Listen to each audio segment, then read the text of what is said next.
আসসালামু আলাইকুম। শুরু করছি সঙ্গীন প্রণয়াশক্তি পর্ব ১৪। লিখেছেন সুরাইয়া রাফা।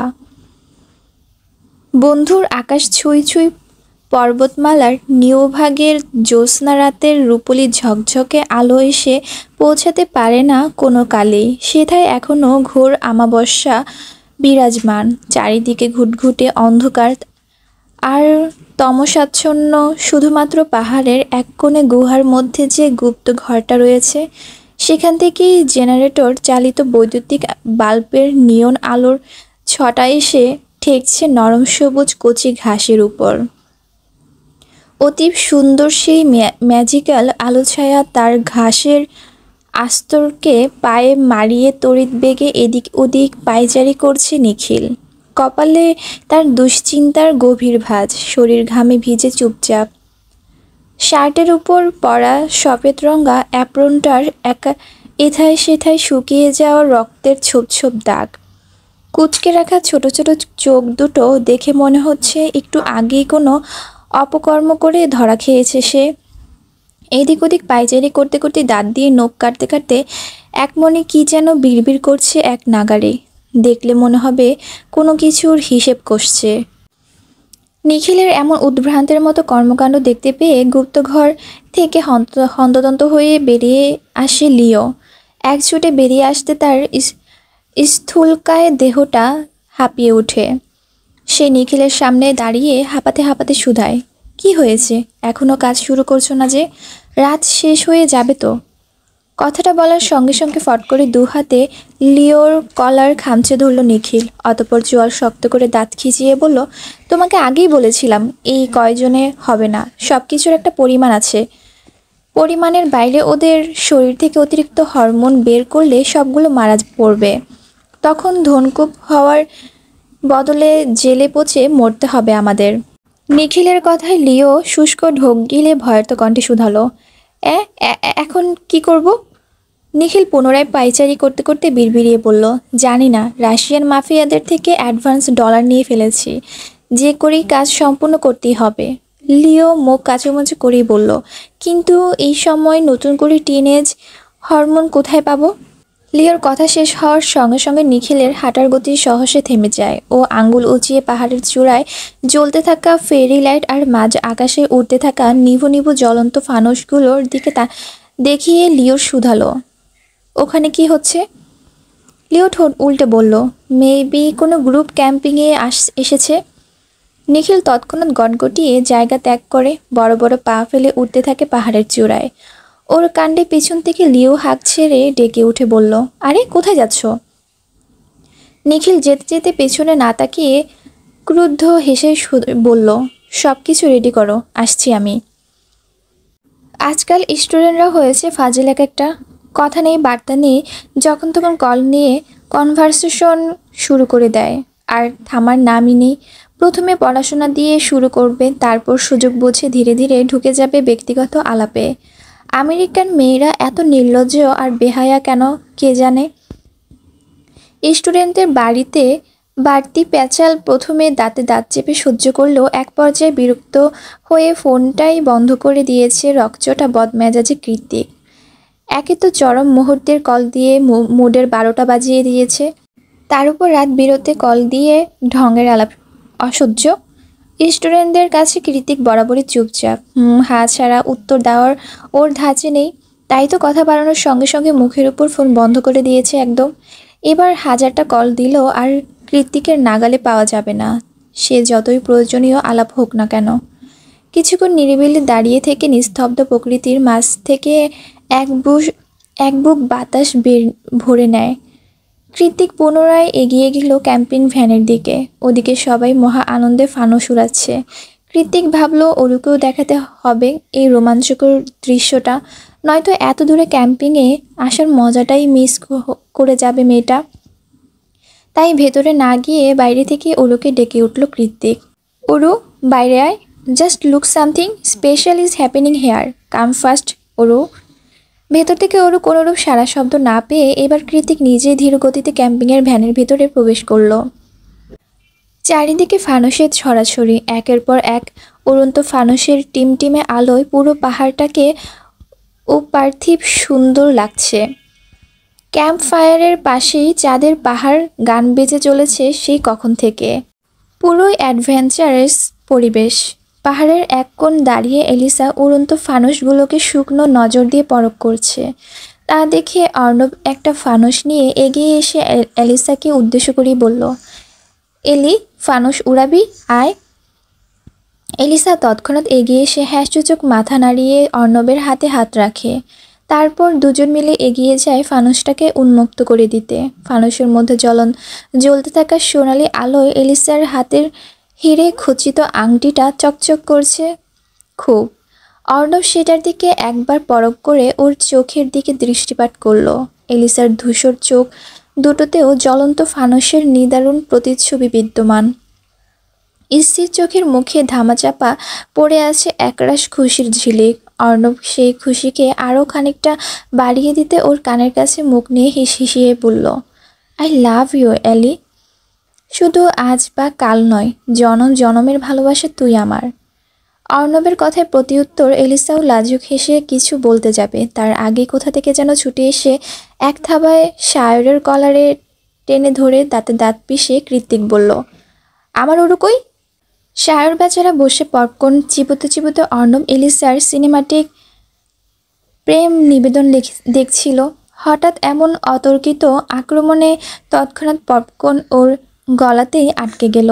কাশি দিতে দিতে কৃত্তিককে ছাড়ানোর চেষ্টা করে করে কোনো মতে ফ্যাসফ্যাসিয়ে বলল, ছাড় ভাই, আমি সত্যি জানি না ওরু কোথায়। তোরা দুজন তো হুট করে একসাথে উধাও হয়ে গেলি। তোরা স্বামী স্ত্রী, তোদের প্রাইভেসির ব্যাপারে আছে, ওই জন্য আর ডাকিও নি আমি। শায়রের কথায় কৃত্তিক নিজেকে সংবরণ করে ওর কলার ছেড়ে দেয়। তখনই ওপাশ থেকে এলিসা আর অর্ণব এগিয়ে এসে শুধালো, কি হয়েছে জেকে? কৃত্তিক থমথমে মুখে এদিক ওদিক হালকা মাথা নাড়িয়ে বলল, ডোন্ট নো। ওরও কোথাও নেই। এলিসা উদ্বিগ্ন সুরে বলল, কোথাও নেই মানে? ও তো তোর সাথেই ছিল। কৃত্তিক জিভ দিয়ে শুষ্ক অধর ভিজিয়ে চিন্তিত গলায় বলল, হ্যাঁ তখন তো ছিল। আমি নিজে ওকে ক্যাম্পেইন ভ্যানে রেখে একটা ফোন কল রিসিভ করতে একটু দূরে গিয়েছিলাম। আর তারপর?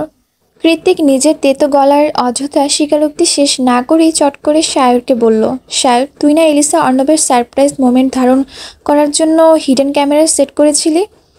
শায়র হ্যাঁ সূচক মাথা নাড়ালে কৃত্তিক পুনরায় বলে, কোথায় কোথায় সেট করেছিলি? সবগুলো বের কর, কুইক। এবার শুধু শায়র নয়, ওর সাথে সাথে অর্ণবও পায়ে পায়ে এগিয়ে গেল ক্যামেরাগুলোর খুঁজে বের করতে। এই মুহূর্তে কৃতিকের মাথা ফেটে যাচ্ছে দুশ্চিন্তায়। অতিরিক্ত দুশ্চিন্তার ফলে সুকৌশলের মস্তিষ্কটাও হ্যাং করছে বারবার। রাতের আধারে এমন অজানা অজানা পার্বত্য এলাকায় হঠাৎ করেই কোথায় চলে যেতে পারে মেয়েটা, তাও কৃত্তিকে না জানিয়ে। কিছুক্ষণ আগেই তো সব কিছু কতটা মসৃণ হয়ে উঠেছিল ওদের মাঝে। ওরু বারবার বলছিল, আমি শুধু আপনাকেই চাই, নিজ স্বামীরূপে আপনি ছাড়া অন্য কারো মুখ আমি কল্পনা করতে পারি না। সেসব কথা ভাবলে এখনও কৃত্তিকের হৃদয়টা এক অজানা উষ্ণতায় ছেয়ে যায়। মস্তিষ্ক ঘিরে ধরে কাল্পনিক সুখের ভাবনারা। অথচ এখন এভাবে হুট করে হারিয়ে গিয়ে কেমন দুশ্চিন্তায় পাগল বানিয়ে দিচ্ছে ওকে। এটা কি ঠিক হলো? খানিকক্ষণ আগে কত না ভালো সময়গুলোর কথা মনে পড়তে মুহূর্তের মধ্যে আগ্নেয়গিরির অগ্নি স্ফুলিঙ্গ ছড়িয়ে গেল কৃত্তিকের পুরো মস্তিষ্ক জুড়ে। ও আর চুপচাপ দাঁড়িয়ে থাকলো না, ধাপ ধাপ পা ফেলে এগিয়ে গেল ক্যামেরাগুলোর দিকে। মনিটরের স্ক্রিনে একে একে সবগুলো ক্যামেরার ভিডিও ফুটেজ চেক করা হলে শেষে ক্যামেরাতে এসে চোখ আটকে গেল ওদের সবার। শুধু চোখ আটকে গেলে বললে ভুল হবে, রীতিমতো কাশাকাশি শুরু হয়ে গিয়েছে সবার। ভিডিওতে অরুর সাথে করা কৃত্তিকের একান্ত মুহূর্তের পাগলামিগুলো দেখে এলিসা, অর্ণব, শায়র তিনজনই কৃত্তিকের পানে অবিশ্বাস্য চাহনি নিক্ষেপ করে। একই সুরে বলে ওঠে, তোরা একটু আগে এসব করছিলি? শায়র বড় বড় চোখ করে ক্যামেরার দিকে তাকিয়ে বলল, শি ইজ সো ডেসপারেট। মেয়েটাকে শ্বাস পর্যন্ত নিতে দিচ্ছিস না, ছি। শায়র কথায় এলিসা অর্ণব মুখ টেপে হেসে দিল। ওদের খিল্লি আর মজা মস্তিষ্ক এক ধমকে থামিয়ে দিয়ে কৃতিক বলল, জাস্ট শ্যাট আপ। টেনশনে আমার মাথা ফেটে যাচ্ছে আর তোরা এখানে মজা নিচ্ছিস। তাছাড়া ওরও আমার বিয়ে করাবো, যা খুশি যেভাবে খুশি যেখানে খুশি করব। তোদের বাপের কি? ওদের তর্ক বিতর্কের মাঝে ভিডিওতে একটা জায়গাতে অর্ণব পোজ করে বলল, গাইস লুক। তৎক্ষণাৎ কৃতিক সচকিত হয়ে এগিয়ে এসে স্ক্রিনে চোখ রাখল। অর্ণবকে সরিয়ে দিয়ে রিপিট করে ওই একই সিনটুকু বারবার টেনে টেনে দেখছে কৃত্তিক। 4 সেকেন্ডের সেই ভিডিওটা দেখা যাচ্ছে। অ্যাপ্রন পরা কেউ একজন এসে ওরুর সাথে হেসে কুশলাদি বিনিময় মতো করে কথা বলছে। অতঃপর ওরু তার পিছন পিছন অন্ধকারের মধ্যে মিলিয়ে গিয়েছে। অর্ণব পাশে দাঁড়িয়ে ঠোঁট উল্টে বলল, কে হতে পারে এই অ্যাপ্রন পরা লোকটা? সায়র সহসা এগিয়ে এসে ভালো করে নজর বুলিয়ে বলল, আরে এটা তো নিখিল, অরুর ক্রাশ। অরুর বাচ্চা। অকস্মাৎ কৃত্তিকের গর্জনে কেঁপে উঠল ওরা সবাই। কৃত্তিক উঠে দাঁড়িয়ে ভ্যানের সামনে রাখা স্টুলটাকে সজোরে লাথি মেরে রাগে থরথরিয়ে কাঁপতে কাঁপতে বলল, ওকে একবার খুঁজে পাই, মেরে ওর গাল ফাটিয়ে দেব আমি। তখন সারা জীবনের মতো ক্রাশ খাওয়া ভুলে যাবে। অর্ণব এগিয়ে এসে কৃত্তিকের কাঁধে হাত রেখে বলল, ঠান্ডা মস্তিষ্কে ভাব জেগে, এটা কি আদৌ পসিবল? ওর তো তোর সাথে এসেছিল একটু আগে, তোরা কোয়ালিটি টাইম স্পেন্ড করেছিলি, তাহলে হঠাৎ করে ওরও কেন নিখিলের সাথে চলে যাবে, তাও কাউকে কিছু না জানিয়ে? তাছাড়া ওরও অ্যাডাল্ট, বিয়ের কর্ম কতটুকু সেটা ও ভালো করেই বুঝে, তাও তোকে না জানিয়ে কেন যাবে? আর সবচেয়ে বড় কথা। অর্ণব কথা শেষ করার আগে পাশ থেকে এলিসা গুরুগম্ভীর গলায় বলল, নিখিল এখানে কি করছে? অর্ণব এলিসার দিকে তাকিয়ে বুক ফুলিয়ে বলল, রাইট, এই না হলে আমার সোনা। অর্ণবের আহ্লাদি কথায় এলিসা দাঁত কিরমিরিয়ে উঠে বলল, চুপ করবি তুই? সিরিয়াস কনভারসেশনে চলছে এখানে। কৃত্তিক ওদের কথায় কান না দিয়ে দ্রুত নিজের মোবাইল বের করে লোকেশন ট্র্যাকারে ঢুকে পড়ল। সায়র শুধালো, কি খুঁজছিস? কৃত্তিক কিছু একটা সার্চ করতে করতে বলল, কিছুদিন আগে আমি ওরকে মোবাইল ফোন কিনে দিয়েছিলাম, সেটারই লোকেশন কানেক্ট করে রেখেছিলাম, যদি কখনো প্রয়োজন হয় সেটা ভেবে। সায়র দাঁত কোটমুটিয়ে বলল, সেটা আগে বলবি না? কৃতিকের এই মুহূর্তে কোনো কিছু ঠিক নেই, চোখ দুটো ঝাপসা লাগছে অগত্যেই। আঙ্গুলের ভাঁজে ধরে রাখা ফোনটা তিরতিরিয়ে কাঁপছে। ও বারবার নিজের ফোকাস ধরে রাখতে চাইছে, কিন্তু কিছুতেই পারছে না। অনবরত হাতের পিঠ দিয়ে নাকের ডগা মুছছে, কিছুই নেই তবুও মুছছে। এলিসা, অর্ণব, সায়র সবাই কৃতিকের অতিরিক্ত অবসাদগ্রস্ততা কথা জানে, তার উপর ওর মিসিং। কৃতিক নিশ্চয়ই এখন নিজের মধ্যে নেই। মাত্রা অতিরিক্ত উদ্বেগে কৃতিকের বারবার ঘাড় ফুটানো আর নাকের ডগা মোছা দেখে এলিসা এগিয়ে শান্ত গলায় শুধালো, কিছু পেলি? কোনো লোকেশন? কৃতিক ভ্রুকুচকে বলল, লাস্ট লোকেশন দেখে তো এই পাহাড়ের আশেপাশে কোনো একটা জায়গায় মনে হচ্ছে। তৎক্ষণাৎ অর্ণব আর সায়র ছুটে এসে ওর হাত থেকে ফোনটা নিয়ে বলল, কই দেখি।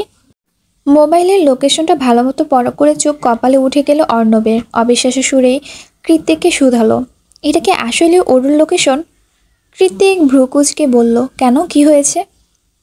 অর্ণব খুশুষ্ক ঢোক গিলল, তারপর বলল, আমার জানা মতে এই গুহাটা পরিত্যক্ত। বহু বছরের আগে আমেরিকান একটা রিসার্চ টিম এখানে কিছু অবৈধ রিসার্চ চালাতো।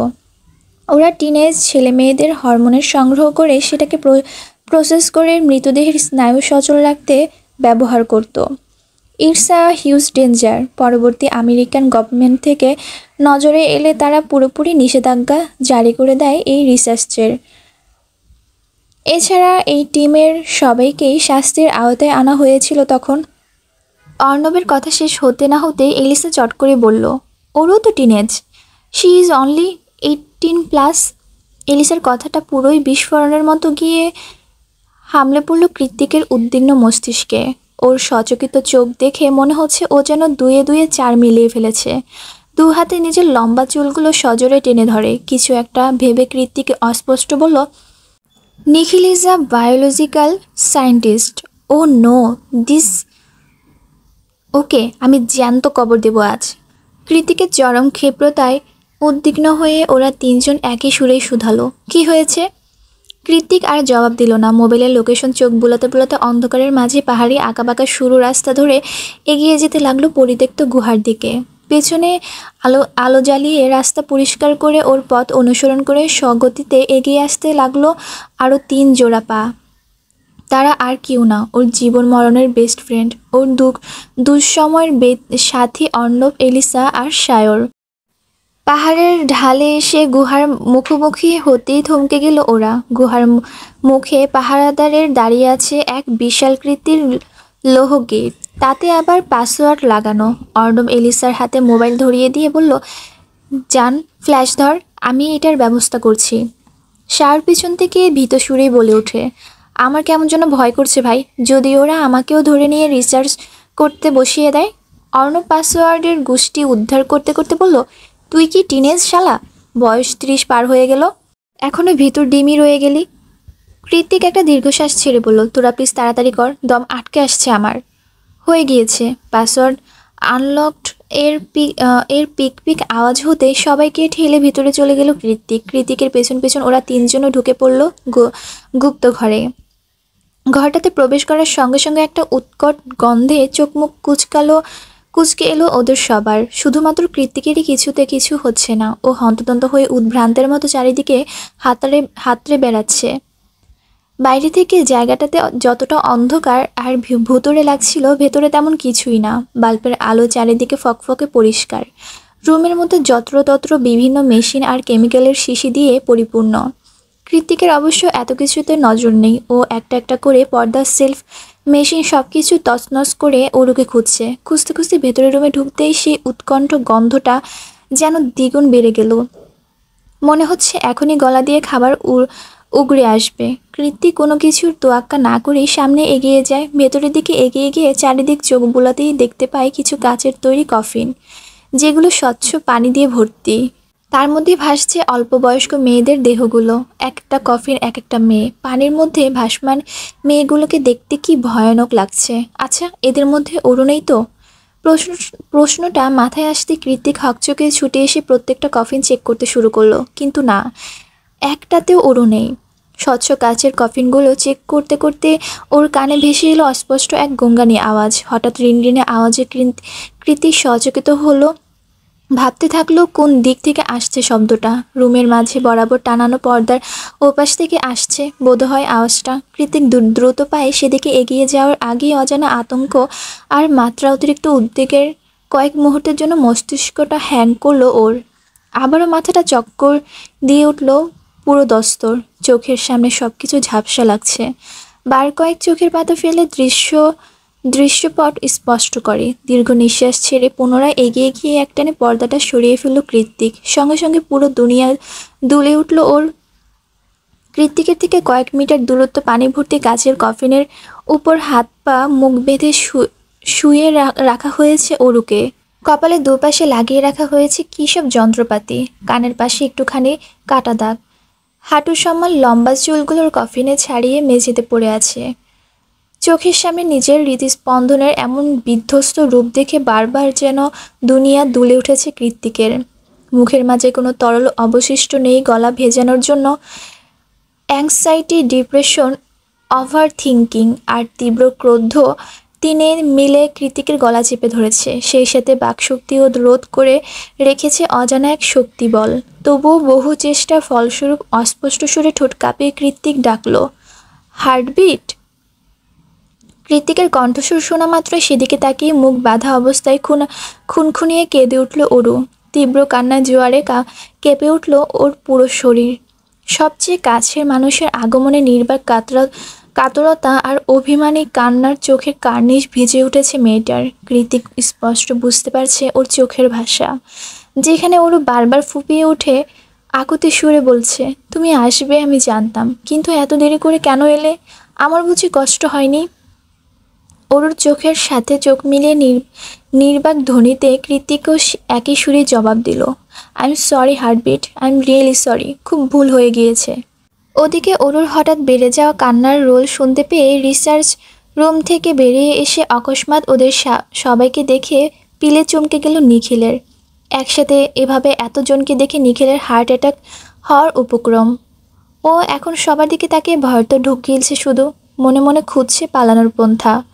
নতুন করে কারো পদরচন টের পেয়ে কৃত্তিক পেছনে ঘুরতে নিখিলকে দেখতে পায়। ওকে দেখার সঙ্গে সঙ্গে দমে যাওয়া ক্রোধটা দ্বিগুণ হয়ে হাড়ে মাথা চাড়া দিয়ে উঠল কৃত্তিকের। কপালের রগগুলো ফুলে উঠে চোখের সাদা অংশ রক্তিম হয়ে উঠল আপনা আপনি। তীক্ষ্ণ ব্লেডের মতো ধারালো চোয়ালটা গাম্ভীর্য টেনে কৃত্তিকের তেড়ে এসে ওর কলার চেপে ধরে চোখ মুখ খিচে উইদাউট ওয়ার্নিং একের পর এক আঘাত করতে থাকে নিখিলের নাক বরাবর। সেই সাথে অশ্রাব্য গালি তো আছেই। কৃত্তিকের এই ভয়ঙ্কর দানবীয় রূপটা সবাই দেখতে পায় না, হুটহাট বেরিয়েও আসে না। তবে যদি একবার বেরোয় তো সেটা জ্বলন্ত অঙ্গাঙ্কের মতোই বীভৎস আর নিকৃষ্ট। গালিগালাজ করতে করতেই বলছে, তোকে তো আজ এই পরিত্যক্ত গুহার মধ্যে জ্যান্ত কবর দেব আমি, আর নয়তো আমার নাম জায়ান কৃতিক চৌধুরী নয়। কৃতিক কি উত্তেজিত? মোটেই না।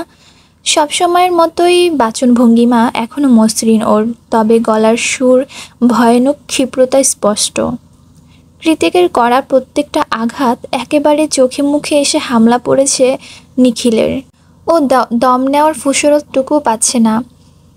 এভাবে আর কিছুক্ষণ মার খেলে নিজের জীবন এখানে খেয়াতে হবে। ব্যাপারটা বুঝতে পেরে তৎক্ষণাৎ নিজের সর্বশেষ চালটা চালল নিখিল। কোনো মতে হাতড়ে বেরিয়ে হাতের কাছে থাকা সুইচ বোর্ডটা প্রেস করে অন্যদের মতো ওরুকেও ফেলে দিল কেমিক্যাল মিশ্রিত পানি ভর্তি কফিনের মধ্যে। সঙ্গে সঙ্গে পানির মধ্যে পড়ে গিয়ে তীব্র ছটফটানি শুরু করে দিল ওরু। অকস্মাৎ এহেন কাণ্ডে পেছনে ঘুরে ওরুকে ছটফটাতে করতে দেখে নিখিলের ছুঁড়ে মেরে ওরুর নিকট ছুঁড়ে গেল কৃত্তিক। তখনই বদ্ধ কফিনের গলা কাটা মুরগির মতোই ছটফট করছে ওরু। পুরো কফিন জুড়ে মোটা স্বচ্ছ কাচের আস্তর, কোথাও কোনো খোলার জায়গা নেই। ব্যাপারটা বুঝতে পেরে কফিনের সামনে হাঁটু গেড়ে বসে কাচের আস্তরটাকে ভাঙ্গার উদ্দেশ্যে কফিনের উপরই নিজের সর্বশক্তি দিয়ে এলোপাথারি পাঁচ বসাতে লাগলো কৃত্তিক। ওদিকে সময়ের ব্যবধানে ওরু ধীরে ধীরে নিস্তেজ হয়ে যাচ্ছে। কৃত্তিক সেদিকে নজর দিয়ে উদ্বিগ্ন কণ্ঠে বলল, hold on 1 minute, just 1 minute baby, please hold on, আমি এটাকে এক্ষুনি ভেঙে গুঁড়িয়ে ফেলবো। এভাবে ক্রমাগত পাঞ্চ করতে করতে ওর হাত থেতলে গিয়ে কখন যে পুরো কফিন রক্তাক্ত হয়ে উঠেছে আর হদিশ নেই কৃতিকের। ওর দৃষ্টিতে কেবল স্থির হয়ে আছে ওরুর নিভু নিভু চোখ দুটোর পানে। এক নাগারে পাঞ্চ করতে করতে হাতের অবস্থা বেগতিক, তবুও 1 সেকেন্ডের জন্য থামেনি কৃতিক, যতক্ষণ না রক্তাক্ত কাচের আস্তরে ফাটল ধরে চৌচির হয়েছে। ঠিক তৎক্ষণে একই উদ্যমে অনবরত কাচের কফিনের আঘাত করেছে সে। অন্যদিকে ওরুর জন্য কৃত্তিকের এমন উন্মাদ আবিষ্ট বেপরোয়া ভয়ঙ্কর রূপ দেখে ভয়ে জর্জরিত হয়ে নিজের আহত শরীরটাকে টেনে টেনে নিয়ে সুযোগ বুঝে কেটে পড়ল নিখিল। ওর আফ্রিকান বন্ধু লিও পালিয়েছে বহুক্ষণ আগেই। তবে মনে হয় না এই শরীর নিয়ে বেশি দূর যেতে পারবে নিখিল, কারণ ওর পিছু নিয়েছে অ্যাথলেটিক টম বয় খ্যাতগার এলিসা ক্রিস্টিয়ান। অবশেষে জায়ান কৃতিকের মতো বেপরোয়া জিদি রকচটা মানুষের কাছে হার মেনে নিয়েছে কাচের তৈরি কফিনটাকে ভেঙে চৌচির করে তবেই ক্ষান্ত হয়েছে কৃত্তিক। কফিন ভেঙে যেতে ওরুকে টেনে বের করে ওর হাত পা মুখের বাঁধন খুলে বারবার সিপিআর দিতে থাকে কৃত্তিক। এক নাগাড়ে সিপিআর দিতে দিতে এক পর্যায়ে এসে ওরু লম্বা করে দম নেয়। ওরুর শ্বাস প্রশ্বাসের আওয়াজ শুনতে পেয়ে নিঃশ্বাসের শব্দ ক্ষীণ হয়ে এলো কৃত্তিকের নিজেরও। তৎক্ষণাৎ ওরুর মাথাটা কাছে টেনে এনে ওর ঠান্ডা ফ্যাকাশে ঠোঁটে অনবরত চুমু খেতে থাকে কৃত্তিক, নিঃশব্দে নির্লিপ্তে। তবে ওরুর শরীরটা এখনও নেতিয়ে রয়েছে, চোখ মুখ ফ্যাকাশে বর্ণ ধারণ করে আছে। দেখে মনে হচ্ছে শরীরের এক রক্তিও শক্তি অবশিষ্ট নেই, শুধু আলতো করে চোখের পলক ফেলছে মাত্র। ওরুর হালকা পাতলা নরণচরণ দেখে কৃত্তিকের বুক ভরে স্বস্তির নিঃশ্বাস ছেড়ে ওকে কোলে তুলে দাঁড়িয়ে পড়ল। সঙ্গে সঙ্গে পুনরায় মাথাটা চক্কর দিয়ে উঠল ওর। ওরুকে কোলে নিয়ে বারবার হাতড়ে পেছনের দিকে ডাকের ডগা ঘষছে কৃত্তিক। চোখের সামনে স্থির দাঁড়িয়ে থাকা অর্ণব আর সায়রকে কেমন ঝাপসা লাগছে দেখতে। বারবার চোখের পলক ফেলেও সেই দৃষ্টি স্পষ্ট হচ্ছে না মোটেই। তবু ওরুকে কোলে নিয়ে সামনে পা বাড়ালো কৃত্তিক। সামনে এগোতে এগোতে কৃত্তিক দেখলো সায়র আর অর্ণব উদ্বিগ্ন নজরে ওর দিকে হাঁ করে তাকিয়ে আছে। ওদেরকে এভাবে তাকিয়ে থাকতে দেখে কৃত্তিক নাক টেনে বলল, কি হয়েছে, এভাবে তাকিয়ে আছিস কেন? তোর নোজ ব্লিডিং হচ্ছে জেকে। সায়রের কথায় কৃত্তিক এবার হাতের পিঠ দিয়ে নাকে ঘষা দিয়ে চোখের সামনে এনে দেখল ওর নাক থেকে ফিনকি দিয়ে রক্ত গড়িয়ে পড়ছে। কৃত্তিক হাতের পিঠ দিয়ে রক্তটুকু পরিষ্কার করতে করতে বলল, ইটস ফর অ্যাক্সাইটি, কিচ্ছু হবে না, চল। কথাটা বলে 2 কদম এগোতেই হাঁটু গেড়ে ধপ করে মেঝেতে বসে পড়ল কৃত্তিক। ওর কোলে এখনও ওরুর নেতিয়ে পড়া ছোট্ট শরীরটা। নিজে বসে পড়লেও ওরুকে শক্ত করে ধরে রেখেছে বুকের মধ্যে। এবার সত্যি সামনের সব কিছু পুরোপুরি ঝাপসা হয়ে এসেছে, অসাড় হয়ে আসছে শরীরের মাংসপেশিগুলো। কৃত্তিকের নোজ ব্লিডিংয়ের ঘটনা নতুন কিছু নয়। প্রথম আমেরিকার আসার পরে অতিরিক্ত অবসাদগ্রস্ততার আর দুশ্চিন্তার ফলে প্রায়ই এমনটা হতো। ডাক্তার বলেছিল মাত্রা অতিরিক্ত মানসিক চাপে এমনটা হচ্ছে। কিন্তু গত কয়েক বছরের দীর্ঘমেয়াদী চিকিৎসার ফলস্বরূপ এটা পুরোপুরি বন্ধ ছিল। অথচ আজ অরুর একটুখানি বিপদে এত বছর ধরে একটু একটু করে উন্নতি করা কৃত্তিকের মানসিক স্বাস্থ্যে ধস নেমে এলো মুহূর্তেই। তাহলে কৃত্তিক আদতে কতটা ডিসপ্যারেট? ওর এইটুকুনি হাঁটুর বয়সী সৎ বোনের জন্য এ কেমন প্রেম আর এ কেমন আসক্তি, সেটাই আপাতত দাঁড়িয়ে দাঁড়িয়ে ভাবছে অর্ণব আর সায়র। কৃত্তিক হাঁটু গেড়ে বসে নাক থেকে গড়িয়ে পড়া রক্তগুলো হুডির হাতায় মুছতে মুছতে অস্পষ্ট সুরেই বলল, অর্ণব, আমি বোধহয় সেন্সলেস হয়ে পড়ব রে। তো তুই ওরুকে কোলে নে, প্রাইমারি ট্রিটমেন্ট দিয়ে ওকে সেফলি বাসায় পৌঁছে দিবি। আর সায়র, তুই ভুলেও ওরুকে টাচ করবি না। জ্ঞান ফিরে আমি যদি শুনেছি তুই ওরুকে টাচ করেছিস, তাহলে তুই আর এই জীবনে বাচ্চার বাপ হতে পারবি না। সেই ব্যবস্থা আমি নিজে হাতে করব। সায়র একটা দীর্ঘশ্বাস ছেড়ে বলল, টাচ করব না তোর ওরুকে, কিন্তু অ্যাটলিস্ট তোকে তো ধরতে দে, পড়ে যাচ্ছিস তো তুই। কৃত্তিক সে কথা আদৌ শুনেছে কিনা কে জানে। গরমে অরু হাঁসফাঁস করছে দেখে অর্ণব সহসা বাটন প্রেস করে গাড়ির ট্রিন্ডেড জানালার কাজটা নামিয়ে দিল। সঙ্গে সঙ্গে নিদারুণ মেঘ ভেজা বাতাস এসে আছড়ে পড়ল অরুর চোখে মুখে। এবার সত্যি একটু শান্তি লাগছে। ঠান্ডা বাতাসে একটা বড়সড় নিঃশ্বাস ছেড়ে অর্ণবকে উদ্দেশ্য করে বলল, ধন্যবাদ ভাইয়া। অর্ণব অরুর কথায় নিঃশব্দে হ্যাঁ সূচক মাথা নাড়লে অরু পুনরায় শুধালো, উনি এখন কেমন আছেন? অর্ণব স্টিয়ারিং দক্ষ হাতে চালাতে চালাতে বলল, জ্ঞান ফেরেনি এখনও, জ্ঞান ফিরলে সুস্থ হয়ে যাবে। It's not a big deal, দুশ্চিন্তা করো না। অর্ণবের কথায় ওরও আড়ালে দীর্ঘশ্বাস ছেড়ে বিড়বিড়িয়ে বলল, নিজের প্রতি এত কেয়ারলেস কেন উনি? ওরুর আনমনে বলা কথাটা বোধহয় অর্ণব শুনেছে, তাই ও সামনে তাকিয়ে বলল, নিজের প্রতি কেয়ারলেস হতে পারে, তোমার প্রতি নয়। অর্ণবের কথায় অরু সচকিত দৃষ্টি নিক্ষেপ করল ওর পানে। পরবর্তীতে কথার পাশে কিছু বলতে যাবে তার আগে অর্ণব বলল, এসে গিয়েছি। চলে আসার দরুন অরুর আর কথা বাড়ালো না, তাই চুপচাপ নেমে গেল গাড়ি থেকে নেমে অর্ণবকে বিদায় জানিয়ে অপুট পায়ে ধীরে ধীরে এগিয়ে গেল ভবনের লিফটের দুয়ারে। শরীরের প্রচণ্ড জ্বর আর মাথা ব্যথা, হাত পাগুলো শক্তিহীন অসাড় হয়ে আছে। সুন্দর লম্বা চুলগুলো জটলা পাকিয়ে কোনো মতে পিঠে পড়ে আছে। সুন্দর মাখনের মতো মসৃণ মুখটা ফ্যাকাশে বর্ণ ধারণ করেছে। চোখ দুটো ঢুকে আছে কটরে। শরীরের এহেন অবস্থা নিয়ে লিফট থেকে বেরিয়ে এগিয়ে এসে অ্যাপার্টমেন্টের বাইরে দাঁড়িয়ে কলিং বেল চাপল ওরু। তবে কলিং বেল চাপার সঙ্গে সঙ্গে সদর দরজা খুলে বেরিয়ে এলেন একজন মধ্যবয়স্ক মহিলা, আর তার পেছনে পেছনে আজমেরি শেখের নতুন অ্যাসিস্ট্যান্ট রাজ। হুট করেই নিজের বাসা থেকে অপরিচিত কাউকে বেরোতে দেখে ওরু খানিকটা অপ্রস্তুত হয়ে পড়ল, কারণ ওর মাথা থেকে পা অবধি সব কিছু এলোমেলো আর অগোছালো। হুট করে কেউ প্রথমে দেখে পাগল বলে সম্বোধন করলেও ভুল কিছু হবে না বৈকি। কিন্তু ওরুকে একটা বিশাল ঝটকা দিয়ে ওর অযাচিত চিন্তায় এক বালতি জল ঢেলে মহিলাটি অরুর চিবুতে আদরে হাত ছুঁয়ে বলল, মাশাল্লাহ। বয়স্ক মহিলার এহেন কথায় চোয়াল ঝুলে পড়ল অরুর। মনে মনে ভাবল, আমি কি ঠিক শুনলাম, নাকি জ্বরের ঘোরে আস্তাগফিরুল্লাহকে মাশাল্লাহ শুনলাম? অরু যখন বাইরে দাঁড়িয়ে এক মনে হিজিবিজি ভাবছিল, তখনই মহিলা দ্বিতীয়বার মুখ খুললেন। নিজে নিজেই আগ বাড়িয়ে বললেন, আসি তাহলে মা, আগামী রোববার দেখা হবে। মহিলার কথার আগামাথা বুঝতে না পেরে অগত্যায় জোরপূর্বক হেসে হ্যাঁ সূচক মাথা নাড়ল অরু। অরুর সম্মতি পেয়ে মহিলাটি চলে গেলে পেছন থেকে রাজ এসে হিসিয়ে উঠে বলল, এ কী অবস্থা তোমার, একটু পরিপাটি হয়ে চলা যায় না? এমনিতে অরুর মানসিক অবস্থা বিধ্বস্ত, তার উপর রাজের এমন অধিকার দেখিয়ে কথা বলা ব্যাপারটা মোটেই সহ্য হলো না অরুর। মাথার মধ্যে অযাচিত রাগটা হুট করে কুণ্ডলি পাকিয়ে উঠল কেন যেন। মুহূর্তে মেজাজ হারালো অরু। রাজের দিকে তাকিয়ে দাঁত খিঁচিয়ে বলল, আমি কিভাবে চলবো না চলবো সেটাও আপনি আমাকে শিখিয়ে দিবেন? কি হই আপনার? দেখুন রাজ, অযথা গায়ে পড়ার স্বভাব আমার একদম পছন্দ নয়।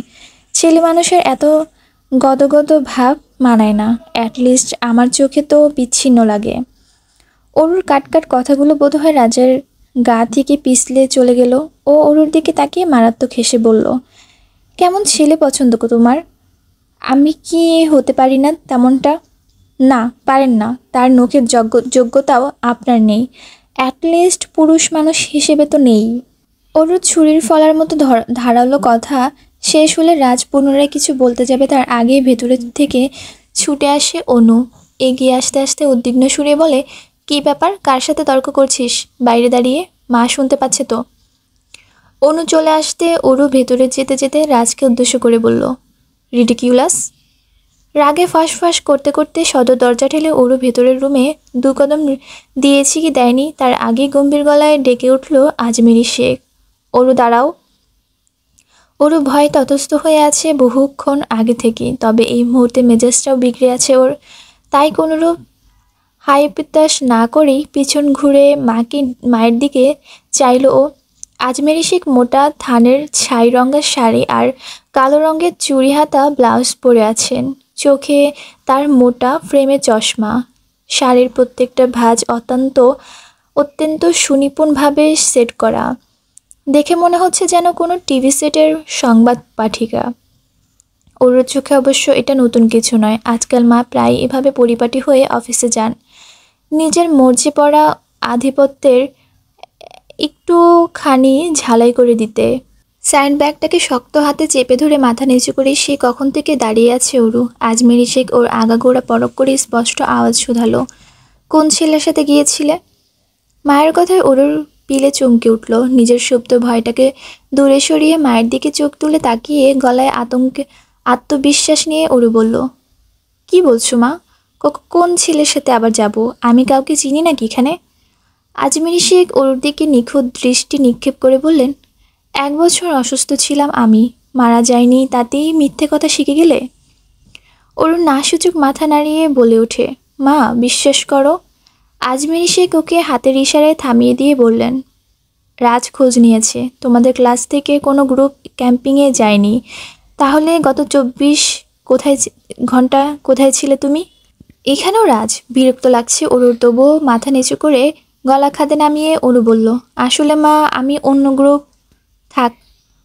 আজমেরি শেখ এবারও সহসা থামিয়ে দিলেন অরুকে, অতঃপর বললেন, আমি আর মিথ্যে অজুহাত শুনতে চাইছি না অরু, আর না আমার এসব চেঁচামেচি কৈফিয়ত নেওয়া পছন্দ।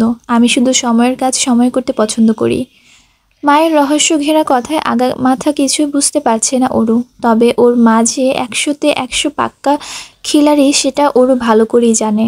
কখন কোন চালে আটকে ফেলবে সেটা অরু কল্পনাতেও থেকে যাবে।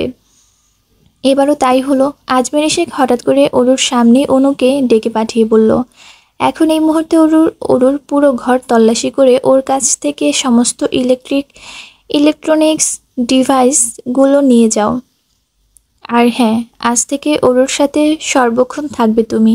আমি যদি ঘুণাক্ষরেও শুনেছি বোনের প্রতি দরদ দেখিয়ে আমাকে বোকা বানাচ্ছ, তাহলে তোমার ব্যবস্থাও আমি করব।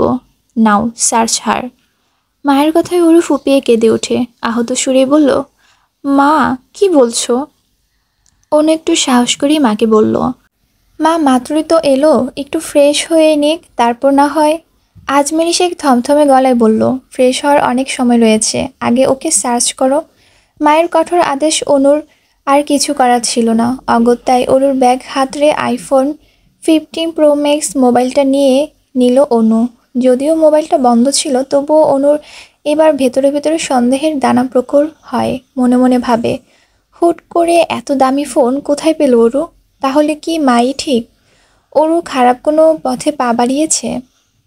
ফোনটা ছিনিয়ে নিয়ে গেলে অরু ব্যাগটাকে ফ্লোরেই ছুঁড়ে মেরে হনহনিয়ে রুমে চলে যায়। অরু চরম কষ্ট পেয়েছে ভেবে অনু মায়ের দিকে তাকিয়ে অসহায় মুখ করে বলল, মা অরু তো ছোট, ভুল করতেই পারে, তাই বললে এতটা কঠোর হওয়া কি ঠিক হবে? অনুর কথায় আজমেরি শেখ বললেন, আপাতত যেটা বলেছি সেটা করো, সময় হলে সব কিছু আমি নিজেই আবার আগের মতো করে দেব, কিন্তু এখন নয়। সারাদিন রুম আটকে মরার মতো পড়ে থাকলেও সন্ধ্যা হতে না হতেই অরুর একা থাকার শখ ঘুচিয়ে দিয়ে রুমে প্রবেশ করে অনু। অনুর অবশ্য কিছু করার নেই, মায়ের আদেশ আসতেই হতো। অনু আসতেই অরু মুখ ফিরিয়ে অন্যদিকে ঘুরে শুয়ে পড়ল। অনুর হাতে খাবারের থালা ও সেটাকে বেডসাইড টেবিলে রেখে দিয়ে নরম গলায় বলল, অরু, খাবার এনেছি, খাবি আয়। অরু নির্লিপ্ত কণ্ঠে জবাব দিল, খিদে নেই, নিয়ে যা। সারাদিন না খেয়ে রুম আটকে পড়ে আছিস, তাও খিদে নেই? কি হয়েছে বল তোর?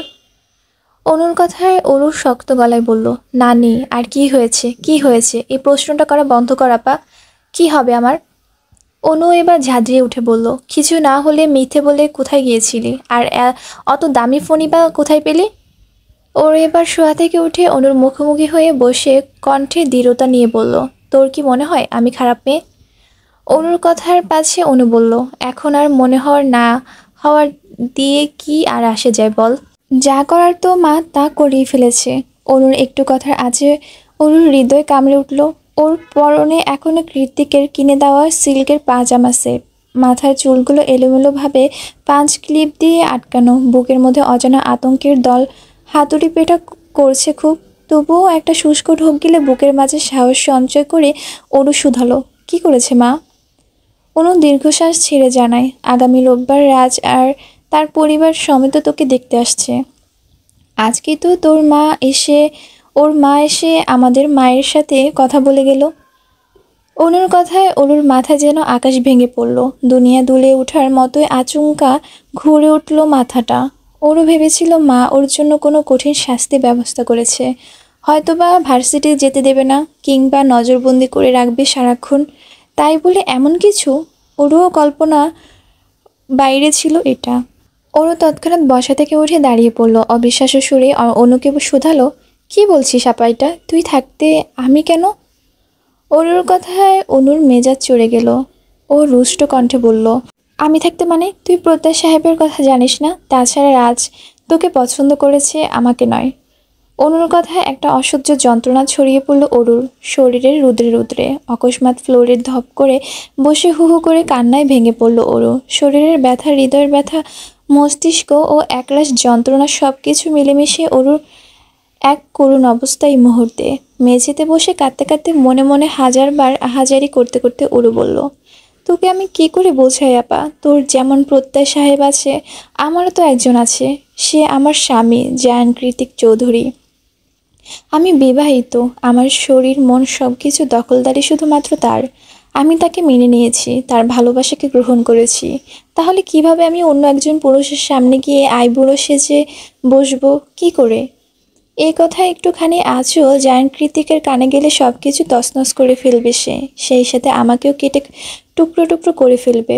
আমি এখন কি করব? কিভাবে সবাইকে বলবো যে আমি আমার সৎ ভাই জায়ান কৃতিকের বিয়ে করাবো? অনু সেই কখন থেকে মেঝেতে বসে শব্দ করেই কাঁদছে দেখে অনু আড়ালে দীর্ঘশ্বাস ছেড়ে বলল, এত কাঁদছিস কেন অরু?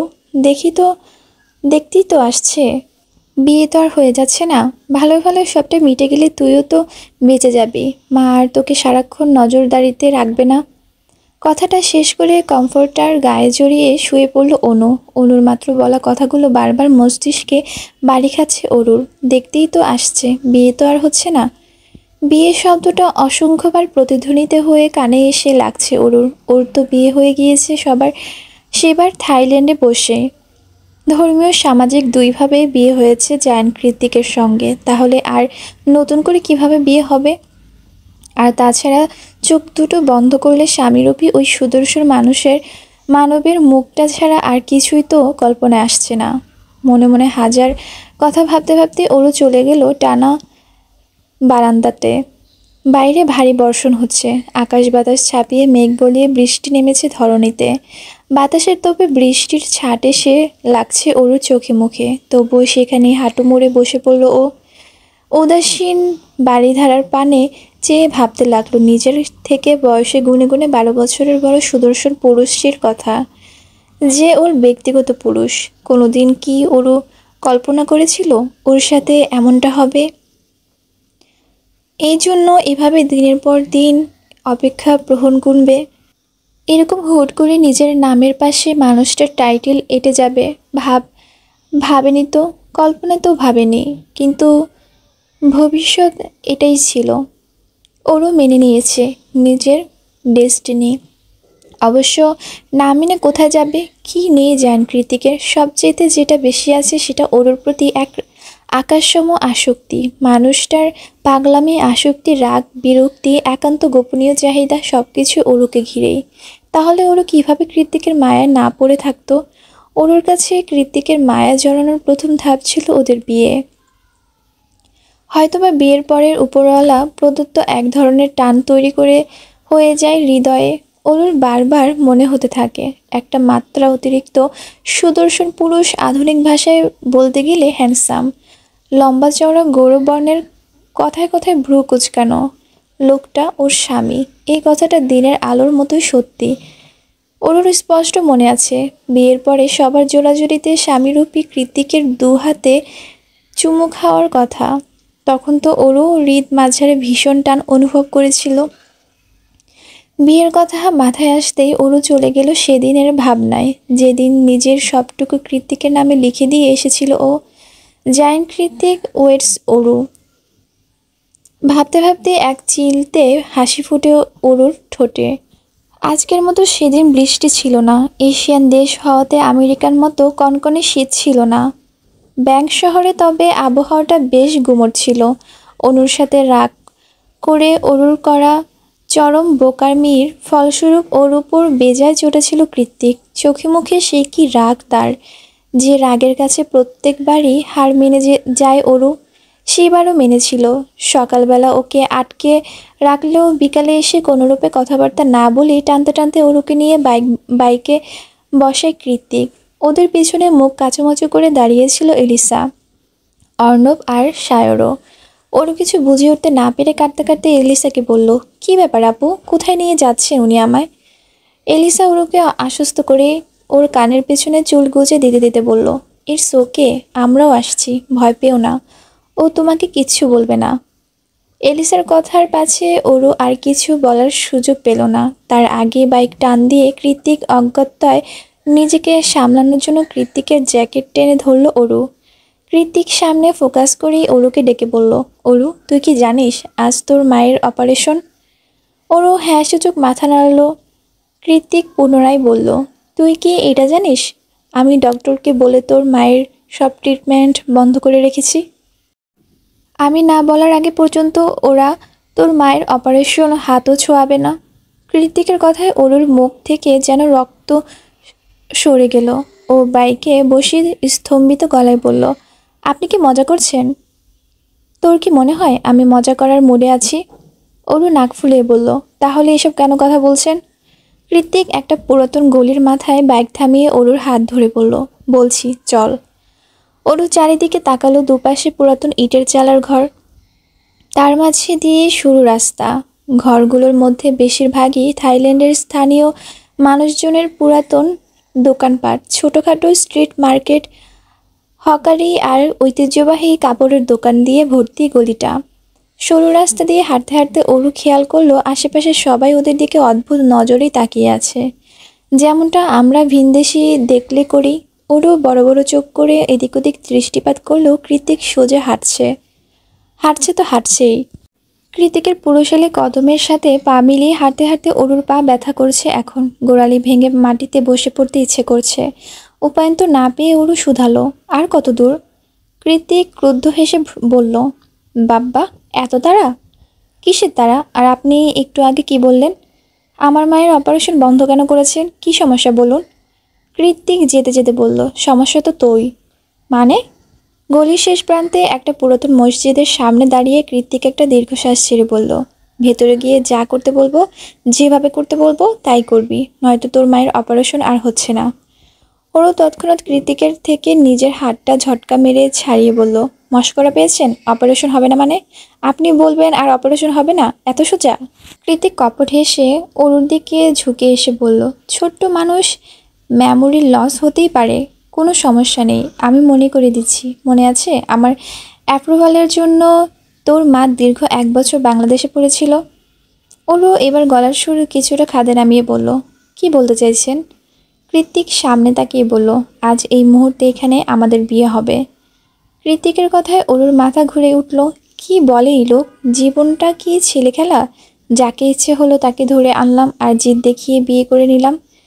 কৃত্তিকের উপর মেজাজ চওড়া হয়ে গিয়েছে অরুর। ও হিংস্র বাঘিনীর মতো গর্জে উঠে বলল, আপনি একটা পাগল, উন্মাদ, সাইকো। নয়তো নিজের সৎ বোনের জীবনে নিয়ে এভাবে ছেলে খেলা করতে পারতেন না। ওরও কথাটা উচ্চারণ করার সঙ্গে সঙ্গে এক থাবায় ওর বুকের কাছে জামাটা খামচে ধরল কৃত্তিক। ফিনফিনে জামাটা একটান দিয়ে নিজের কাছে টেনে এনে ওর দিকে চোখ রাঙিয়ে কৃত্তিক দাঁত খিঁচিয়ে হিসিয়ে বলল, তুই আমায় আমার কেমন বোন? কোন হিসেবে বোন? উত্তর দে। তোর বাপ আর আমার বাপ এক নয়, তোর মা আমার মা এক নয়, তাহলে নিজেকে আমার বোন দাবি করিস কোন সাহসে? শেষ কথাটা বলে অরুকে ধাক্কা দিয়ে সরিয়ে দেয় কৃত্তিক। কৃত্তিকের যুক্তির কাছে হেরে গিয়ে অরু এবার চুপ হয়ে যায়। চোখ মুখে অসহায় ছাপ টেনে গলার মাঝে কান্না আটকে রেখে টলমলে চোখে কৃত্তিককে বলে, তাই বলে আপনি আমাকে জোর করে বিয়ে করবেন? সমাজ কি বলবে? দুনিয়া কি বলবে? আপনার সাথে আমি সেটাও কি সম্ভব? কোন ভুলের রাগ ঝাড়ছেন আমার উপর বলুন তো? কৃত্তিকের দৃষ্টিতে কোনো করুণার ছিটে ফোঁটাও নেই। ও এগিয়ে এসে পুনরায় অরুর হাতে চেপে ধরে বলল, উপরওয়ালা যার প্রাধান্য দিয়েছে সমাজ তাতে বাধা দেওয়ার অধিকার রাখে না, আর না আমি এসবের পরোয়া করি। অরু পুনরায় নিজের হাত ছাড়িয়ে বলল, আমার জীবনটা এভাবে কেন নষ্ট করছেন? কি করেছি আমি? কৃত্তিক অরুর দিকে তাকিয়ে হাসকি সুরেই বলল, বিলিভ মি অরু, একটা সময় আসবে যখন তুই এই সম্পর্কটা জন্য জীবন দিতেও রাজি থাকবি। তখন তুই নিজ মুখে বলবি, সেদিন যা হয়েছিল খুব ভালো হয়েছিল, আমি এখন পরিপূর্ণ। আর সেই দিন বেশি দূরে নেই। এখন চুপচাপ ভেতরে চল। ওরও তেতে উঠে বলল, আমি যাব না। মা আপাকে না জানিয়ে এভাবে লুকিয়ে চুরিয়ে বিয়ে আমি জীবনও করব না। জায়ান কৃতিক লুকিয়ে চুরে কিছু করে না। আমার মন চেয়েছে আমি এখন এই মুহূর্তে তোকে বিয়ে করব, মানে বিয়ে করবই। যদি বেশি বাড়াবাড়ি করিস তাহলে তোর মাকে আজই প্লেনে করে বাংলাদেশে পাঠিয়ে দেব, even without any treatment. না। কৃতিকের শেষ কথাটাতে অরু শব্দ করে না বলে ওঠে। অরুকে কাঁদতে দেখে কৃত্তিক ওর হাত ধরে ভেতরে প্রবেশ করাতে করাতে বলে, মায়ের ভালো চাইলে ভেতরে চল, তুই শুধু আর তোর নামটা আমার নামে লিখে দিবি, ব্যাস। বাকিটা জীবন তোকে সামলে নেওয়ার দায়িত্বটুকু আমার। অরু কাঁদতে কাঁদতে হেঁচকি টেনে বলল, আগে ডক্টরকে কল করে বলুন মায়ের ট্রিটমেন্ট শুরু করতে। কৃতিক যেতে যেতে বলল, ফোন রিস্টার্টে ফেলে এসেছি, বিয়েটা হয়ে যাক, অর্ণবের ফোন থেকে কন্ট্রাক্ট করে বলে দিব। ততক্ষণে যদি মায়ের কোনো ক্ষতি হয়ে যায়। কৃতিক এবার হাঁটার গতি থামিয়ে অরুর দিকে তাকিয়ে চোখ পাকিয়ে বলল, আমি বলেছি যখন পরে, তার মানে পরে। আগে বিয়ে হবে, তারপরে সব। পুরাতন ছোট্ট মসজিদটার ইটের চালাক হয়ে যা যায় অবস্থা। ধর্মভিত্তিক দেশ না হওয়াতে এদেশের হুজুর কিংবা মুসলিম খুঁজে পাওয়া বেশ কষ্টসাধ্য। তবুও কোথা থেকে যেন অর্ণব আর সায়র মিলে একজন ইন্দোনেশিয়ার হুজুর খুঁজে এনেছে। অরু আর কৃত্তিক ভেতরে ঢুকতেই অর্ণব ঝাঁঝিয়ে উঠে বলল, এতক্ষণ লাগে তোদের? সেই কখন থেকে অপেক্ষা করছি। কৃত্তিক ভাবলেশীন কণ্ঠে বলল, বউকে রাজি করাতে দেরি হয়ে গেল রে। তা তোর লয়ার আর হুজুর কই? কৃতিকের কথায় অর্ণব পাশে সরে গিয়ে বলল, এই যে আমেরিকান লয়ার। যেহেতু তুই ওর দুজনেই আমেরিকা থেকে বিলংস করিস, তাই উনি তোদের রেজিস্ট্রি ম্যারেজটা আমেরিকান কোর্টেই তুলবে। অর্ণবের বুদ্ধি দেখিয়ে সায়র এগিয়ে এসে বলল, ওরে শালা, এই ব্যাংকের বসে আমেরিকান লয়ার কই তুই পাইলি? অর্ণব নিজের কাজ ছাড়া দিয়ে একটু ভাব নিয়ে বলল, পেয়েছি, টাকা থাকলে বাঘের চোখও মেলে বন্ধু। সায়র নাক শিকই তুলে বলল, তা এতই যখন টাকা, তাহলে একটা বাঙালি হুজুর ধরে আনতে পারলি না? এ কোন দেশি হুজুর নিয়ে এলি? কথা বুঝি না কিছু। কবুল কোন ভাষায় বলবে ওরা? অর্ণব দাঁত কিরমিরিয়ে বলল, আহাম্মক, বিয়ের সময় সব দেশই কবুল বলে। তোর এত চিন্তা করতে হবে না, হুজুর হলেই হলো। তাছাড়া এলিসা মোটামুটি ইন্দোনেশিয়ার ভাষা জানে। সায়র হ্যাঁসূচক মাথা নাড়িয়ে পাশে সরে গেলে কৃত্তিক বিরক্ত হয়ে বলল, তোদের গবেষণা শেষ হয়েছে? তাহলে এবার বিয়েটা করি। সায়র ভ্রু কুঁচকে বলল, তোর দেখি তর্স হয়েছে না জেকে, দাঁড়া এলিসা ফুলের মালাটা নিয়ে আসুক। অর্ণব লয়ারের সাথে কথা বলে কাগজপত্র রেডি করে কৃত্তিককে ডেকে বলে, জেকে অরুকে নিয়ে আয়, সাইন করবি। কৃত্তিক এবার অরুর 5 আঙ্গুলের ভাঁজে আঙ্গুল ঢুকিয়ে বলল, আয় আমার সাথে। লয়ারের সামনেই চেয়ার দুটোতে পাশাপাশি বসে আছে অরু আর কৃত্তিক। অরুর নিস্তব্ধ চোখের জলে রেজিস্ট্রি পেপারে ভিজে আঠা আঠা হয়ে গিয়েছে, তবুও কলম হাতে নিয়ে বসে আছে সে। অরুর এহেন কাণ্ডে বিরক্ত হয়ে কৃত্তিক আস্তে করে অর্ণবকে বলল, অর্ণব, প্রাইভেট জেট বুক কর, অরুর মা দেশে ফিরবে। কৃত্তিকের কথায় আগামাথা অর্ণবের বুঝে না এলেও অরু তৎক্ষণাৎ বলল, করছি করছি, সাইন করছি। চোখের কার্নিশ বেয়ে গড়িয়ে পড়া নোনা জলটুকু হাতের পিঠ দিয়ে মুছে কাঁপা কাঁপা হাতে অস্পষ্ট অক্ষরে অরোরা শেখ নামটা লিখে দিল অরু। অরুর সিগনেচার পূর্ব শেষ হলে কৃত্তিক নিজেও গুটি গুটি অক্ষরে জান কৃত্তিক চৌধুরী নামটা লিখে দেয়। সিগনেচার করার সময় কৃত্তিকের মুখটা ছিল থমথমে আর গম্ভীর, দেখে মনে হচ্ছিল অরুকে নয় বরং ওকে অরু জোর করে ধরে বিয়ে করাচ্ছে। তবে ওর মনে চলছিল অন্য সুর। কথা দিয়েছিলাম, খুব বেশি না, একটুখানি বড় হ, তোকে আমি আমার করে নিব। আজ কথা রেখেছি, তুই আজ থেকে আমার অরু, পুরোটাই আমার। রেজিস্ট্রি পেপারে সাইন করা শেষ হলে এলিসা একটা তাজা ফুলের মালা অরুর হাতে ধরিয়ে দিল, অন্যটা কৃত্তিকের হাতে। তারপর মোবাইলের ভিডিও অন করতে করতে বলল, জেকে বউকে মালা পরা। কৃত্তিক বিরক্ত ভঙ্গিতে বলল, এসবের দরকার নেই তো এলিসা। দরকার আছে, তুই পড়া। এলিসার কথায় কৃত্তিক অরুর নত করে রাখা মাথার দিকে তাকিয়ে গম্ভীর গলায় বলল, মাথা তোল, মালা পরাবো। শায়র চোখ মুখ কুঁচকে বলল, সিরিয়াসলি জেকে, তোর বউ হয়ে গিয়েছে মেয়েটা, এখন তো একটু সম্মান দে। কৃত্তিক এবার সত্যি সত্যি একটা দীর্ঘ নিঃশ্বাস ছেড়ে বলল, অরু, মাথা তোলো, মালা পরাবো। তোলো শব্দটা বলতে গিয়ে কৃত্তিকের বোধহয় জিভ খসে পড়ার উপক্রম। ওকে দিয়ে এসব হয় না মোটেই। এবার এলিসার পাশ থেকে তাড়া দিয়ে অরুকে বলল, অরু, মাথা তোলো। সবার জোরাজুরিতে অরু এবার মাথাটা তুলে কৃত্তিকের চোখের দিকে চাইল। সেই ঝড় তোলা কামুক চাহনি চোখ দেখে মনেই হচ্ছে না এই লোকটা একটু আগে এত বড় ভয়াবহ কাণ্ড ঘটিয়েছে। অথচ সবার মধ্যে থেকে ফেঁসে গিয়েছে অরু। অরুর ভাবনার মাঝেই অরুর গলায় মালা পরিয়ে দিল কৃত্তিক। এবার অরুর পালা, কিন্তু অরুর মতো একরত্তি চুনোপুটির মতো মেয়ে খাম্বার মতো দাঁড়িয়ে থাকা গ্রিগোর কৃত্তিকের লাগাম কি করেই বা পাবে। তাই সহসাই পা উঁচিয়ে আঙ্গুলের উপর ভর করে দাঁড়িয়ে মুখ কাচুমুচু করে অরু বলল, পারছি না। অরুর কথা এলিসা মুখ টিপে হাসি সংবরণ করে বলল, জেকে, কি সমস্যা?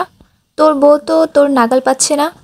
কৃত্তিক কিছু না বলে এবার মাথা নুইয়ে দিল অরুর সামনে। তৎক্ষণাৎ ওকে মালা পরিয়ে দিয়ে অরু ঠিক সেই মুহূর্তটাই মুঠোফোনের ক্যামেরায় বন্দি করে নেয় এলিসা। এরপর ধর্মীয়র মতে ওদের আরও একবার বিয়ে হয়। অরু আর কৃত্তিক দুজনেই কবুল বলে বিয়েটা সম্পন্ন করে। অরু কাঁদতে কাঁদতে ক্লান্ত হয়ে গিয়েছে, নাক চোখ লাল বর্ণ ধারণ করেছে। ওর পরনে ছিল লং স্কার্ট আর সুতির টপস। চেহারায় কৃত্রিম প্রসাধনীর লেশমাত্র নেই, তবুও বিয়ের মালা পরিহিত সদ্য বিবাহিত অরুকে দেখতে অপরূপা লাগছে। চেহারাতে অন্যরকম লাবণ্যতা এসেছে মেয়েটার। এটা বোধ নতুন নতুন বিয়ের পর সব মেয়েদেরই আসে, তাই অরুরও এসেছে। বিয়ের পালা শেষ হলে ছোট্ট একটা নিয়মের মাঝে আটকে পড়ে ওরা। এটা ইন্দোনেশিয়ার সংস্কৃতি। বিয়ের পর স্বামী তার স্ত্রীর ঘোমটা খুলে মুখ দেখবে, অতঃপর স্ত্রী তার স্বামীর দুহাতে চুমু খেয়ে হাত দুটো চোখে ছুঁয়ে সম্মান জানাবে, আর স্বামী স্ত্রীর মাথায় হাত রেখে সেই আন্তরিকতাটুকু সাদর গ্রহণ করবে। দারুণ ট্রেন্ড। হুজুরের মুখ থেকে কথাগুলো শুনে এলিসা অর্ণব শায়র এক প্রকার ঝুলে পড়েছে। ওদের দিয়ে এই ট্রেন্ড পালন করাবে। সব নিয়ম পালন করা হয়েছে, এতটুকু কেন বাকি থাকবে? ওদের জোরাজুরিতে কৃত্তিক বিরক্ত হয়ে বলল, অনেক কিছু করেছি, আর পারবো না, এখন যা করার তোরা কর। এলিসা ওর দিকে তাকিয়ে কটমুটিয়ে বলল, পারবি না মানে? মেয়েটাকে জোর জবরদস্তি করে বিয়ে করেছিস আর এখন বলছিস নিয়ম পালন করতে পারবি না? মগের মূল্য নাকি? ভাই, কেন বুঝছিস না? এটা বাঙালি নিয়ম না, কোথাকার ইন্দোনেশিয়ার নিয়ম। আমরা কেন পালন করতে যাব? এলিসা কৃত্তিকের কথার ঘোর আপত্তি জানিয়ে বলল, শোন জেকে, নিয়ম ইজ নিয়ম। অত দেশ টেশ বুঝি না আমরা, সো চুপচাপ পালন করে ফেলো। পাশ থেকে অর্ণব বলল, শুধু শুধু শুধু সময় নষ্ট করছিস যে কে? অরু তো এখন তোর বই, যা নিয়ম আছে সব করে ফেল। এলিসা হলে তো আমি নাচতে নাচতে ট্রেন্ড পালন করতাম। শুধুমাত্র নিজের দেশ কেন, পুরো পুরো এশিয়ান সবগুলো কান্ট্রি থেকে নিয়ম ধার করে এনে এনে পালন করতাম। এলিসা অর্ণবের চোখ রাঙিয়ে বলল, থামবি তুই? কৃতিক এবার ওদের সবাইকে একসাথে থামিয়ে দিয়ে বলল, আচ্ছা চুপ কর তোরা, করছি, যা যা নিয়ম আছে সব পালন করছি, তবুও চেঁচামেচি করিস না, থাম তোরা। কৃতিকের সম্মতি পেয়ে এলিসা এগিয়ে এসে অরুর পাতলা ফিনফিনে দোপাট্টা দিয়ে ওর মাথার বড় বড় বড়সড় একটা ঘোমটা টেনে দিল। এখন আর অরুর মুখ দেখা যাচ্ছে না। কৃতিক কয়েক সেকেন্ড ঘোমটা টানা অরুর দিকে তাকিয়ে থেকে হাত বাড়িয়ে দিল ধীরে ধীরে অরুর ঘোমটা সরানোর উদ্দেশ্যে। ভেতরের উত্তেজনা উৎফুল্লতায় এবার সত্যি সত্যি ওর হাত কাঁপছে, নিজেকে বারবার দাঁড় করাচ্ছে স্বপ্ন দুয়ারে। অরু এখন আক্ষরিক অর্থে কৃতিকের বউ, মিসেস অরোরা জায়ান। আর এই মুহূর্তে কৃতিক তার বউয়ের ঘোমটা সরাচ্ছে মুখ দেখার উদ্দেশ্যে। এটা কি আদৌ সত্যি নাকি স্বপ্ন? কৃতিক ধীরে ধীরে ঘোমটা তুলে অরুর নানা নানা তার নতুন বউয়ের মুখের দিকে নিষ্প্রভ চোখে চেয়ে রইল খানিকক্ষণ। ওর পুরো পৃথিবীটা এখানেই থমকে গিয়েছে। অরুকে আজ মাত্রা অতিরিক্ত সুন্দর লাগছে, তাই তো কৃতিকের মতো শক্তপোক্ত কঠিন হৃদয়ের মানুষটাও কেমন গলে গলে যাচ্ছে ওর মায়াবী মুখখানা দেখে। ঘোমটা তোলা হয়ে গেলে এলিসা আর হুজুরের নির্দেশে কাঁপা কাঁপা হাতে কৃতিকের জিম করা পেশিবহুল সাদা ফর্সা হাত দুটো হাতের মধ্যে নিয়ে নেয় অরু।